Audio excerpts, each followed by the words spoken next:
nombre es Irene Pineda, estudiante de sexto semestre de Medicina Veterinaria y Zootecnia de la Universidad de la Amazonía. Mi nombre es Carlos Mario Vargas Cuellar, estudiante del sexto semestre de Medicina Veterinaria y Zootecnia de la Universidad de la Amazonía. Mi nombre es Hernán Andrés Suárez Ríos, estudiante del sexto semestre de Medicina Veterinaria y Zootecnia de la Universidad de la Amazonía. Soy César David Bautista González, estudiante de Medicina Veterinaria y Zootecnia, sexto semestre, Universidad de la Amazonía. Mi nombre es Gustavo Rojas, estudiante de Medicina Veterinaria y Zootecnia de la Universidad de la Amazonía, sexto semestre. Les vamos a explicar cómo se debe realizar un examen del sistema nervioso en un perro. El examen neurológico se realiza como complemento del examen físico general en aquellos animales en los que se sospecha de un problema neurológico. Antes de realizar la exploración neurológica, es muy importante disponer de una historia clínica completa que nos informa del inicio y la evolución del problema, así como un buen examen físico general que nos pueda orientar en la localización inicial de la lesión. A continuación, se realiza la exploración neurológica, que supone una evaluación sistemática de la integridad funcional del sistema nervioso. El examen neurológico se inicia con la observación. Con la observación evaluaremos el estado mental y la postura y la marcha del animal.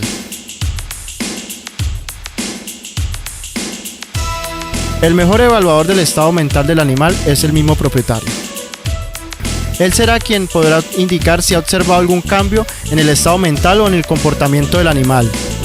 El estado mental está regulado por la formación reticular, un grupo de neuronas localizadas en el tronco encefálico, que reciben vías aferentes sensitivas de la médula espinal y de algunos pares craneales, proyectando las vías falámicas de manera difusa hacia el corte cerebral.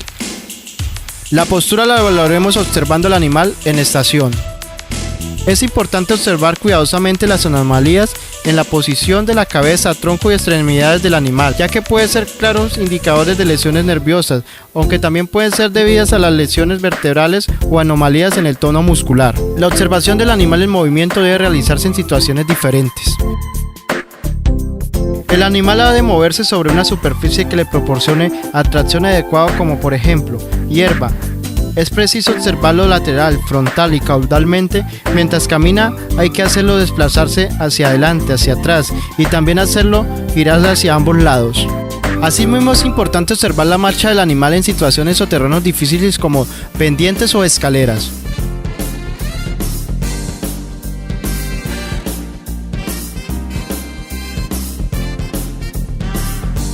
En toda exploración neurológica es necesario realizar una palpación cuidadosa y sistémica de la piel y de los sistemas esqueléticos y musculares del animal. La palpación ha de ser realizada ordenadamente en sentido caudocraneal o cráneo-caudal para detectar cualquier alteración ósea o articular y para evaluar tamaño, tono y fuerza de todos los músculos del cuerpo. Las reacciones postulares son respuestas o reflejos complejos en los que intervienen los sistemas sensitivos y motor, mediante los cuales el cuerpo del animal se mantiene en su posición normal directa. Su evaluación no permite localizar de forma precisa una lesión del sistema nervioso, pero puede indicar lesiones nerviosas a la marcha o a los movimientos del animal. La propiocepción es la capacidad del animal para reconocer la posición de sus extremidades sin necesidad de su información visual. La evaluamos modificando la posición normal de cada extremidad y observando cómo el animal recupera la posición inicial. De esta manera evaluamos las vías aferentes sensitivas, vías propioceptivas ascendentes, vías motoras descendentes de cada extremidad. La prueba de la carretilla. Se carga todo el peso del animal sobre las extremidades anteriores y este ha de ser capaz de avanzar con movimientos coordinados de las extremidades anteriores. Estamos evaluando las vías aferentes sensitivas, las vías propioceptivas ascendentes y las vías motoras descendentes de las extremidades anteriores. Levantando la cabeza al animal, suprimimos la información visual e inducimos una ligera información de las extremidades anteriores, lo que nos permite detectar anomalías más sutiles. La prueba del salto. Cargamos todo el peso del animal sobre una extremidad y lo desplazamos lateralmente. El animal ha de responder saltando a la pata coja. De esta manera evaluamos. En las pruebas del impulso postural extensor, el animal extiende sus extremidades posteriores antes de contactar con el suelo. A continuación, camina caudalmente hasta corregir su posición correcta. Con esta reacción evaluamos, además de las aferencias propioceptivas ascendentes, el sistema vestibular y las vías motoras descendentes de las extremidades posteriores. En la prueba de hemiestasia y la himemarcha, colocamos todo el peso del animal sobre las extremidades de un lado, forzamos al animal a desplazarse lateralmente y evaluamos los movimientos de dicha extremidad. Esta prueba resulta útil en caso de lesiones neurológicas unilaterales en que solo manifiestan déficit las extremidades de un solo lado. En la reacción de situación observamos la respuesta del animal ante un obstáculo. Si eliminamos la información visual, observaremos la misma reacción al momento en que el animal establezca contacto con el objeto.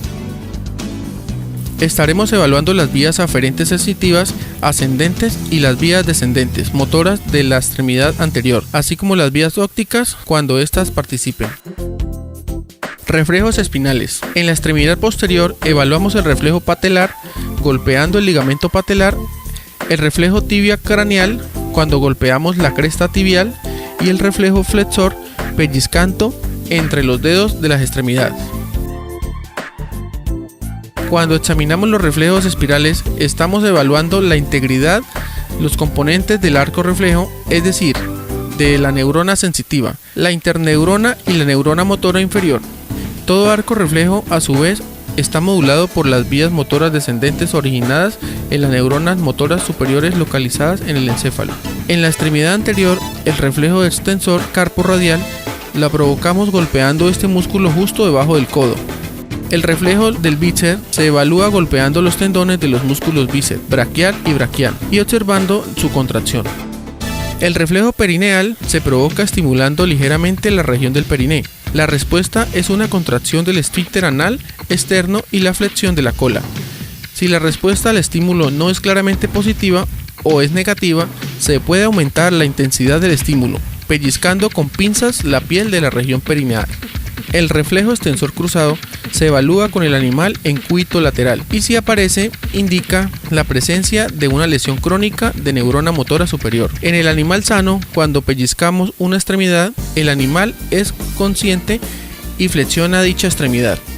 Si existe una lesión de neurona motora superior, el animal puede perder la sensibilidad flexionaria, la extremidad estimulada e hipertenderá la extremidad contralateral. El examen de los pares craneales es muy importante, especialmente cuando se sospecha de lesiones intracraneales. El primer par craneal o nervio olfatorio constituye o es la vía sensitiva del sentido del olfato. El segundo par craneal o nervio óptico constituye la vía sensitiva del sentido de las vistas y los reflejos pupilares. El tercer par craneal o nervio ocular motor contiene las fibras parasimpáticas motoras responsables de la construcción pupilar y construye junto con el cuarto par craneal o nervio troqueal y con el sexto par craneal o nervio abducen las vías motoras de los músculos responsables de los movimientos del glóbulo ocular. El nervio trigémino o quinto par craneal tiene dos componentes, uno sensitivo que recoge toda la sensibilidad facial y otro motor que inerva los músculos de la masticación. El séptimo par craneal o nervio facial contiene las vías motoras que inervan los músculos de la expresión facial y las vías parasimpáticas y fibras parasimpáticas que inervan algunas glándulas salivares y la glándula lagrimal.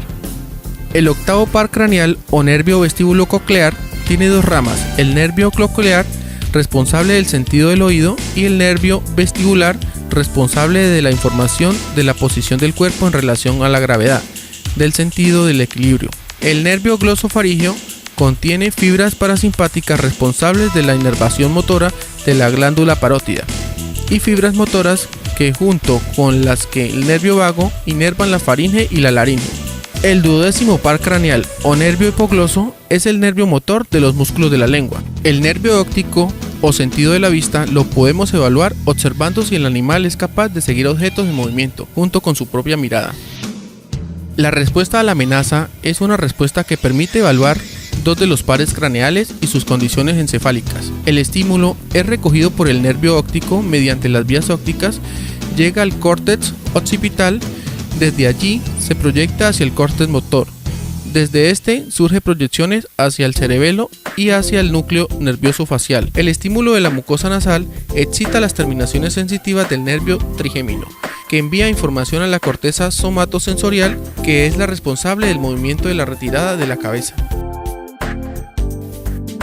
El reflejo pupilar se provoca proyectando un haz de luz sobre un ojo y observando la construcción pupilar, en el ojo iluminado y en el colateral. Con este reflejo estamos evaluando el nervio óptico que recoge el estímulo luminoso y lo transmite bilateralmente a los colículos rostrales. El nistagmo fisiológico es el movimiento de adaptación de los glóbulos oculares al girar la cabeza. Consta de una fase rápida hacia el lado que giremos y una fase lenta hacia el lado contrario. Está regulada por los núcleos vestibulares y sus proyecciones hacia los pares craneales 3, 4, 5 y 6, los cuales inervan los músculos extraoculares. La posición ocular está regulada por el tercer, cuarto y sexto par craneal. Lesiones unilaterales del tercer par craneal produce estrabismo ventrolateral. Lesiones unilaterales del cuarto par craneal provocan una rotación lateral del ojo afectado. Otra manera de evaluar a los nervios trigéminos y faciales es estimulando las terminaciones sensitivas del nervio trigémino de los labios y observamos su contracción producida por el nervio facial. Para evaluar las ramas motoras del nervio trigémino, palparemos los músculos temporales, evaluando su consistencia y tamaño. Es importante palpar los músculos en ambos lados para hallar posibles diferencias. También estamos evaluando el nervio trigémino cuando abrimos la boca del animal, valorando la fuerza de los músculos masticadores. Para evaluar el reflejo de la deglución, estimulamos la faringe directamente con los dedos o utilizando un depresor lingual. El animal ha de responder haciendo una o varias degluciones. Estamos evaluando las aferencias sensitivas y respuestas motoras de los nervios glosofaringeo y vago, responsables de la inervación sensitiva y motora de la faringe y la laringe. También evaluamos el duodécimo par craneal o nervio hipogloso que inerva los músculos de la lengua. Asimismo, estamos evaluando al nervio facial cuando observamos la simetría de los labios. La palpación del animal ha de servir para detectar las zonas con sensibilidad disminuida, sin sensibilidad o anestésicas. Con la sensibilidad aumentada, ha de ser ordenada. Y en sentido caudocraneal, con una mano realizaremos presión sobre la apófisis espinosa o transversas de las vértebras lumbares y torácicas, mientras mantenemos la otra mano bajo el abdomen para detectar cambios en la tensión muscular. Las vértebras cervicales suelen ser difíciles de palpar, por lo que es necesario además flexionar el cuello ventral dorsal lateralmente. El dolor superficial lo evaluamos pellizcando entre los dedos de las extremidades, posteriores y anteriores, observando la reacción dolorosa del animal. El dolor profundo lo evaluaremos solamente cuando el dolor superficial esté ausente, pellizcando sobre las falanges de las cuatro extremidades y observando de nuevo la relación dolorosa del animal. El dolor profundo lo evaluamos solamente cuando el dolor superficial de este está ausente, pellizcando sobre las falanges de las cuatro extremidades y observando de nuevo la reacción dolorosa del animal. En el reflejo cutáneo del tronco, estimulamos las ramas sensitivas de cada nervio espinal, desde el nivel lumbar medio en dirección craneal hasta la región interescapular. El estímulo generado sube por la médula espinal hasta el nucleolo del nervio torácico lateral localizado a nivel cervicotorácico. La estimulación de este núcleo provoca la contracción del músculo cutáneo del tronco. Si existe una lesión medular severa, el estímulo generado caudalmente a la lesión no provoca respuesta motora ni reacción dolorosa en el animal, debido a la interrupción entre otras de las vías nociceptivas cuando estimulamos la piel cranealmente a la lesión. El reflejo cutáneo del tronco reaparecerá y la sensibilidad dolorosa se mantendrá. Con esta prueba podemos localizar el nivel exacto de las lesiones espinales severas. Los resultados obtenidos con todas estas pruebas nos permiten localizar la lesión y plantear un plan diagnóstico para llegar a conocer la causa de los problemas neurológicos de nuestras mascotas. Un saludo para la docente Alba Cristina Espinosa y un agradecimiento a la Clínica de Pequeños Animales de la Universidad del Amazonas.